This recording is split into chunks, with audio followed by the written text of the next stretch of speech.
Amen. Merci Seigneur. Je suis content de vous voir à tous, de porter la parole de Dieu dans mon église. Je remercie les anciens de m'avoir laissé la place. Je sais qu'on l'a déjà fait, mais je voudrais que nos deux anciens me présentent, parce que j'ai besoin de la grâce du Seigneur ce soir. Seigneur, je te rends grâce. Merci notre Dieu pour ta présence au milieu de nous, parce que c'est toi qui diriges toutes choses. Par le moyen du Saint-Esprit, et non par les cœurs, mais de ton esprit, ton serviteur, qui fait une instrument de ses mains. Merci mon Jésus pour ces témoignages, pour ces chants. Merci notre Dieu, parce que toi, tu es glorifié, et je te glorifie de toute mon âme, Seigneur, parce que tu es mon Dieu. Seigneur, merci, au nom de Jésus. Amen. Alléluia. Je vais essayer de vous porter ce que Dieu a mis sur mon cœur. Je voudrais vous parler d'un homme qui mangeait à la table des rois, un homme qui était respecté, un homme que tout le monde voulait ressembler, un homme qui est passé dans la rue, tout le monde y disait bonjour, tout le monde voulait être son copain, tout le monde voulait faire comme lui, un homme qui avait une très belle apparence, un homme qui était respecté. Je voudrais vous parler d'un homme, cet homme-là, il se trouve dans 2 Rois, verset 5. Je voudrais vous parler de Naaman, chef de l'armée du roi de Syrie. On va prendre la lecture ensemble, pour ceux qui ont la parole de Dieu. 2 Rois, chapitre 5, et verset 1. Naaman, chef de l'armée du roi de Syrie, jouissait de la faveur de son maître et d'une grande considération, car c'est par lui que l'Éternel avait délivré les Syriens. Mais cet homme était fort, cet homme était vaillant, et il était lépreux. Les Syriens étant sortis par troupes et avaient emmené captif une petite fille du pays d'Israël qui était au service de la femme de Naaman. Je vous parle de cet homme, de Naaman. Il avait une vie publique, il avait un grand sourire. Comme je vous ai dit tout à l'heure, c'est un homme d'apparence. Il mangeait à la table du roi. Et là, dans le texte que je vous ai lu, Naaman, il était lépreux. On va aller un petit peu plus bas du texte, verset 3. Elle dit à sa maîtresse, « Si mon Seigneur était auprès du prophète qui est en Samarie, le prophète le guérirait. » Là, au cours d'un combat, ils ont ramené une petite fille qu'ils ont donnée à la femme de Naaman et qu'ils l'ont mis à son service. Et comme je vous ai dit tout à l'heure, Naaman, ils l'ont mis en esclavage, cette petite fille-là. Cette petite fille-là, elle était arrachée dans son foyer, arrachée dans sa maison. Ils l'ont arrachée de sa coutume, ils l'ont mis dans un pays étranger, dans une maison étrangère, et l'ont mis au service de personnes qui ne connaissaient pas. Et là, cette petite fille-là, elle vivait dans le foyer. Lui, comme je vous dis, Naaman, quand elle devait rentrer chez lui, quand elle devait fermer la porte de sa maison, c'était plus Naaman le général, c'était Naaman le lépreux. Le problème à Naaman, il était dans son foyer là. Parce que quand Naaman enlevait sa cuirasse, quand Naaman enlevait sa tunique, il était mangé par la lèpre. Il était mangé par la maladie.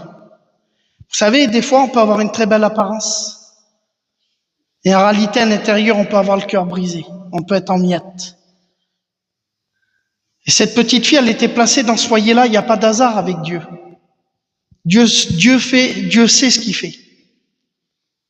Cette petite fille, elle aurait pu dire, ils m'ont mis en esclavagiste, ils m'ont mis là, je suis à son service, j'en ai rien à faire de lui. Oui, mais elle s'est rappelée que là-bas, chez elle, il y avait un prophète qui pouvait faire quelque chose pour elle. Vous savez, c'est bon des fois d'avoir le cœur d'un petit enfant, sans fraude, sans péché. Vous savez, l'amour, il faut avoir l'amour dans une vie. C'est pas parce que des fois, moi, je peux te faire quelque chose, ou tu peux me faire quelque chose, et je te vois dans la peine, je te tends pas la main. C'est pas ça. Et cette petite fille-là, quand elle a vu sa maîtresse pleurer, parce que comme je vous disais, le problème, il était là. Dans le foyer de Naaman, il y avait que son cadre familial qui connaissait son problème. Il y avait que ses proches. C'est comme toi ce soir, tu peux avoir une belle apparence et tu peux être en miettes. Mais j'aimerais te dire que le Seigneur, il sonde les cœurs et les reins. Ce soir-là, tu peux être là dans l'assemblée, tu peux avoir ta belle apparence, tu peux me tromper à moi, tu peux tromper les anciens, mais on ne trompe pas Dieu. Parce que comme je dis, Dieu nous connaît intimement à chacun. Et Dieu connaît nos besoins. Lui, Naaman, de voir la foi de cette petite fille, vous savez ce que c'est la lèpre? La lèpre, la peau, elle tombe, elle se déchire. Lui, il était voué à la mort. Cette petite fille a dit à sa femme, à Naaman, si mon Seigneur irait là-bas, en Samarie, il serait guéri. Lui, Naaman, il n'avait rien à perdre. Qu'est-ce qu'il a fait, Naaman? On va prendre le texte un petit peu plus loin. Avec ses chevaux, son traîneau, il s'arrêta, son char, avec son char. Excusez-moi, j'ai pas mis mes lunettes. Je vais faire le jeune, mais la vue, elle part un peu. Je vous détends un petit peu, hein. Avec ses chevaux et son char, s'arrêta à la porte de la maison d'Élisée. Élisée lui fit dire par son messager, va, lave-toi 7 fois dans le Jourdain, et ta chair redeviendra saine et tu seras pur. Oui, mais quand Naaman, lui, il arrivait là-bas, il arrivait avec son armée. Il arrivait, Naaman, avec ses serviteurs. Il arrivait avec tous ses beaux habits. Il arrivait avec sa maladie, Naaman. Mais il arrive aussi avec son orgueil. Parce que Dieu nous connaît. Dieu connaît comme on est. C'est vrai. Lui, Naaman était venu pour quelque chose. Oui, mais c'était Naaman. Donc Naaman, c'était pas personne. C'était Naaman, c'est un homme qui était respecté. Son orgueil, elle était peut-être plus grave que sa maladie. Regardez ce qu'Élisée a fait. Le Seigneur connaissait son cœur et connaissait son orgueil. Élisée aurait pu sortir. Il aurait pu prier pour lui, il aurait été guéri. Non. L'obéissance vaut mieux que tous les sacrifices. Élisée a dit à Géhazi, va y dire, lave-toi 7 fois dans le Jourdain et ta peau sera pure. Regardez ce que Naaman répond et ce que Naaman fait. Parce que vous savez, l'orgueil, c'est grand l'orgueil. Naaman fut irrité et s'en alla en disant, voici, je me disais qu'il sortirait vers moi et se présenterait lui-même et invoquerait le nom de l'Éternel son Dieu. Il tendrait sa main sur la place et guérirait le lépreux. Les fleuves de Damas, l'Albana et le Pampra, vaut-il pas mieux que toutes les eaux d'Israël? Ne pourrais-je pas m'y laver et devenir pur? Et il s'en retourna et partit irrité. Seigneur, il n'avait pas demandé quelque chose de grand, hein? Parce que vous savez, des fois, nous, on s'attend aux hommes. On s'attend à quelqu'un. Voyez, les anciens sont là, je les aime, c'est mes anciens. Mais des fois, nous, on veut pas que ça soit quelqu'un qui vienne nous voir, on veut que ça soit un ancien. On veut pas, je veux être guéri, mais je veux que ça soit le Pélette et le Manu qui prient pour moi. Voilà. Mais en respectant mes anciens, le Pélette et le Manu, c'est pas le Seigneur. Lui, Naaman, là, quand il arrivait avec sa grosse orgueil, il croyait que le prophète allait sortir et qu'il allait faire un grand truc sur la place publique. Mais Dieu, il les aime. Il résiste aux orgueilleux. Le Seigneur. savez, des fois, il faut s'humilier devant Dieu. Et c'est ce qui nous manque, de s'humilier devant Dieu. Des fois, on dit oui, mais c'est comme ça. Non, Dieu connaît nos problèmes. Comme je vous ai dit tout à l'heure, il lit dans nos cœurs comme dans un livre ouvert. Mais il faut pas cesser de demander au Seigneur. Il faut pas cesser. Il faut pas être orgueilleux. Vous savez, moi, je me prends à moi. Allez, je me prends à moi, je veux pas blesser personne. Combien de temps que je passe pour mes affaires? Et combien de temps je passe dans la prière? Vous savez, la foi de cette petite fille là qui a dit, si mon Seigneur irait en Samarie. La foi, ça vient pas de la foi. Comment je peux vous expliquer, Seigneur Dieu? La foi, elle vient du cœur. La foi, elle vient de l'intimité que tu as avec Dieu. Tout ce que tu demandes par la prière de la foi, il te sera accordé. Ce soir, je ne sais pas ce que tu es venu chercher. Je ne sais pas ce que tu viens chercher, mais je sais que Dieu, il est là, il connaît ton problème, il connaît tes soucis. Parce que des fois, la vie, elle nous afflige, elle nous fait mal. Des fois, il y a des frères qui viennent et qui nous disent, viens nous voir, c'est comme ça, mais on s'irrite. Mais si tu reprends avec amour, accepte-le. Il faut accepter. Et là, comme je vous disais, il s'en alla.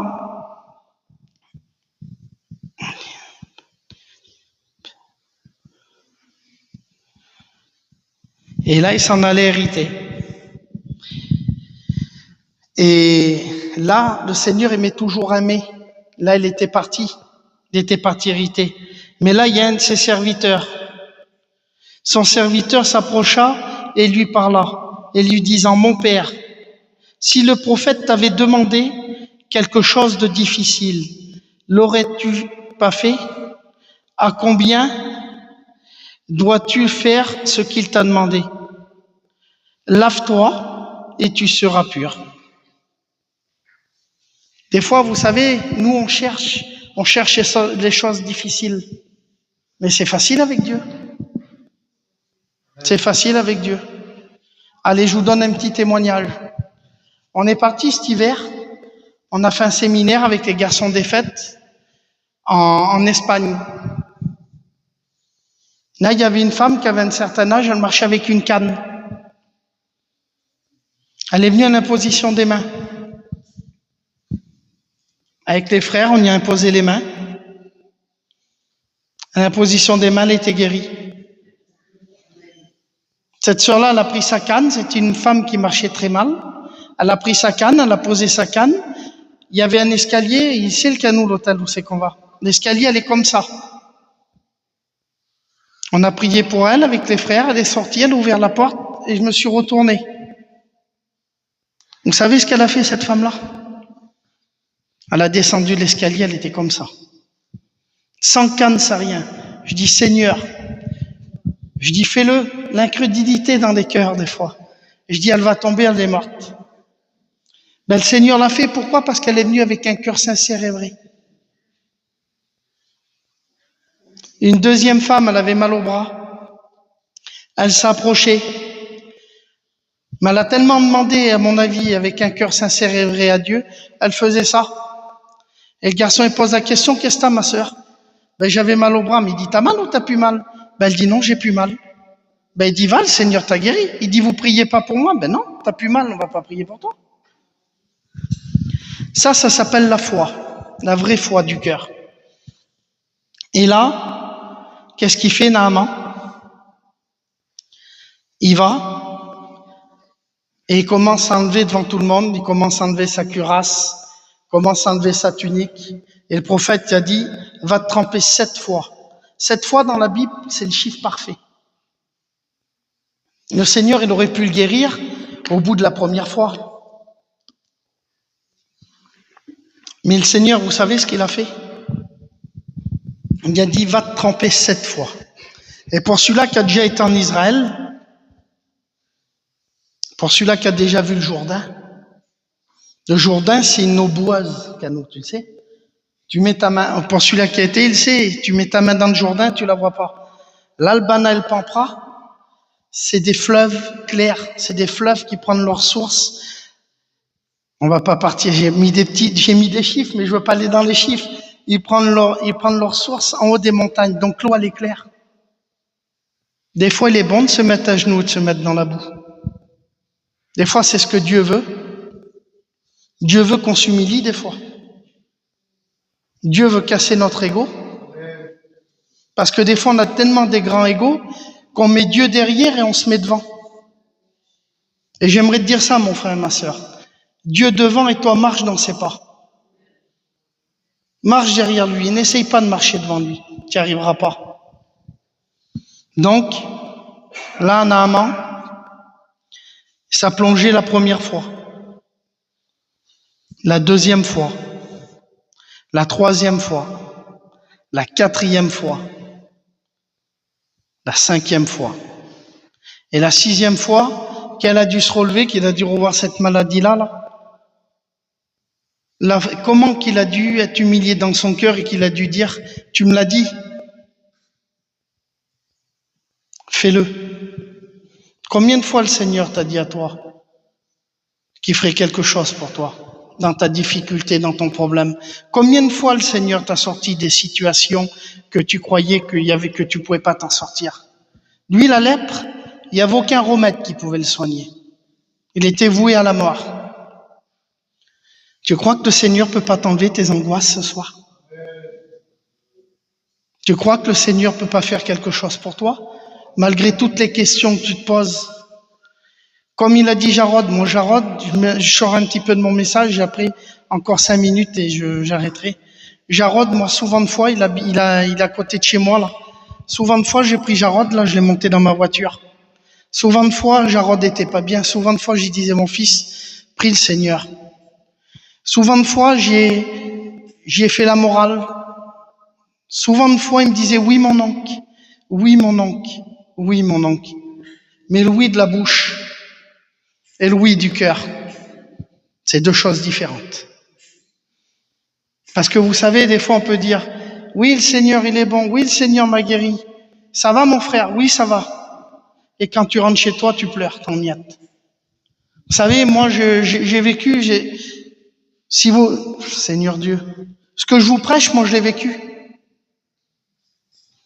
J'étais un garçon, on se connaît tous, il me connaît, mon oncle. Hein, on se connaît tous. J'étais un garçon qui avait une belle apparence, qui était tout le temps souriant, qui était tout le temps joyeux, qui avait tout le temps tout. Mais j'ai passé par un problème, par une difficulté. Vous le savez, quand mes parents sont séparés, eh ben, je vous expliquais, le ciel me tombait sur la tête. Je faisais comme Naaman, là, quand j'étais à l'extérieur, là, j'avais là le sourire, et quand je rentrais chez moi, j'étais en 1000 morceaux. Ben, vous savez, mes copains ils m'ont donné la situation du monde. Viens, on va se promener, viens, on va boire un verre, viens, on va travailler, viens, on va faire ci, viens, on va faire là, et pendant des années, j'arrivais pas à dormir. J'avais pas le sommeil. C'est comme toi, peut-être ce soir, t'as pas le sommeil. T'as pas la tranquillité, t'as pas la paix, t'as de l'angoisse. Moi, j'y ai passé, je peux vous en parler. Jusqu'à un jour, j'étais dans une réunion pour accompagner quelqu'un. Et là, je vais vous dire ce que le Seigneur l'a fait pour moi. Il m'a pas fait descendre un ange du ciel. J'étais tout au fond, j'ai rentré dans un chapiteau. La mission, elle devait même pas être là. C'est le Pablo, mon oncle qui était en train de mourir. Le Pablo, il a dérouté sa mission pour son beau-père.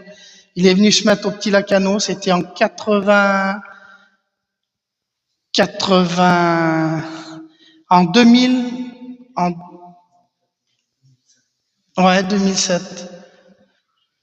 C'était en 2007, et quand il a dérouté sa mission, moi je suis arrivé, je savais même pas ce que je faisais dans la réunion, peut-être comme toi ce soir, là.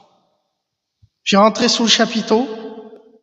Ben, le Seigneur, vous savez ce qu'il a fait? Il a pas fait descendre un ange du ciel. T'attends pas un ange ce soir. Attends-toi que le Seigneur guérit ton cœur. Attends-toi que le Seigneur il prenne ta vie et qu'il la prenne dans ses mains. Attends-toi à l'amour du Seigneur. Peut-être que le message que j'ai dit, c'était mal dit, mais c'est ce que Dieu a mis sur mon cœur. Attends-toi que le Seigneur fasse quelque chose pour toi comme il a fait pour moi. Moi, vous savez ce qu'il a fait, le Seigneur? J'avais tout, j'avais besoin de rien en vrai. Parce qu'on peut réussir dans la vie, mais on peut pas réussir sa vie. Tu peux avoir réussi dans la vie, tu peux avoir plein de choses comme cet homme-là, là. Il avait réussi dans la vie. Mais il n'avait pas réussi sa vie, la maladie, elle était là, il était captif. Eh ben moi, le Seigneur, vous savez ce qu'il a fait? Il m'a pas donné rien d'autre. J'ai rentré sous ce chapitre-là, là, et le Seigneur, il m'a donné la paix. Il m'a donné la tranquillité comme il peut te donner à toi ce soir. Il m'a donné la joie. J'ai juste dit ça. Si tu es réellement vivant, que tu es vrai, Seigneur, change ma vie. Comme le Seigneur, il a changé ta vie à toi. Mais ça, des fois, on se rappelle des choses négatives. Mais rappelle-toi du positif. Ben, vous savez, je suis rentré chez moi, j'ai dit à ma femme, ben, j'ai rencontré Dieu et j'ai dit, Seigneur, je t'accepte avec mon mensonge, avec tout ce que je pratique dans le monde. Mais je dis, Seigneur, je te donne mon cœur, aplanis mes sentiers. Eh ben, le Seigneur, il l'a fait. Comme il peut faire pour toi ce soir. Vous savez, la foi, c'est là où c'est impossible aux hommes, c'est le possible de Dieu. Des fois, tu te trouves dans une situation que tu dis, c'est pas possible pour moi. Lui, il était lépreux. Il n'y a pas plus grand que la lèpre à cette époque-là. Eh ben, il a dû aller voir plusieurs médecins. Il a pu aller voir plein de choses. La solution qu'il y avait, ben, c'était Jésus qui a donné. Et au bout de la 7e fois, il nous a dit que sa peau, elle est venue pure. Et comme je vous ai dit tout à l'heure, l'obéissance vaut mieux que tous les sacrifices. Voilà. Et je voudrais qu'on prie le Seigneur. C'est ce que Dieu avait mis sur mon cœur. Canou, tu viens prier le Seigneur? Mais il n'y a pas de situation que Dieu ne peut pas changer. Vous avez écouté Jarod? Moi, Jarod, je l'ai connu. Je sais comment qu'il était. Je sais comment plusieurs fois, je l'ai monté dans mon véhicule, j'ai fermé la porte et que j'ai prié avec lui. Combien de fois qu'il a pleuré? Il peut vous le dire. Combien de fois qu'il a pleuré dans mon véhicule? Oui, je le sais, mon oncle. Oui, c'est pas bien, mon oncle. Prie mon fils. Oui, je prie. Priez, j'accepte le Seigneur, oui. Mais il faisait de la bouche, mais il faisait pas du cœur. Donc, la situation où tu passes, Dieu peut t'en sortir. Mais il faut demander d'un cœur sincère et vrai. Il faut se rappeler de la croix. Il faut se rappeler de Jésus. Et Seigneur le sait, comme Dieu m'a mis sur mon cœur, viens et trempe-toi dans le Jourdain. Rappelle-toi ce que tu as dit à Dieu quand tu t'as baptisé dans les bons et comme dans les mauvais jours. Ben là, si aujourd'hui tu passes des mauvais jours, ben il est avec toi. Il est avec toi ce soir. Comme j'ai dit, je me répète parce que c'est fort sur mon cœur, il sonde les cœurs et les reins.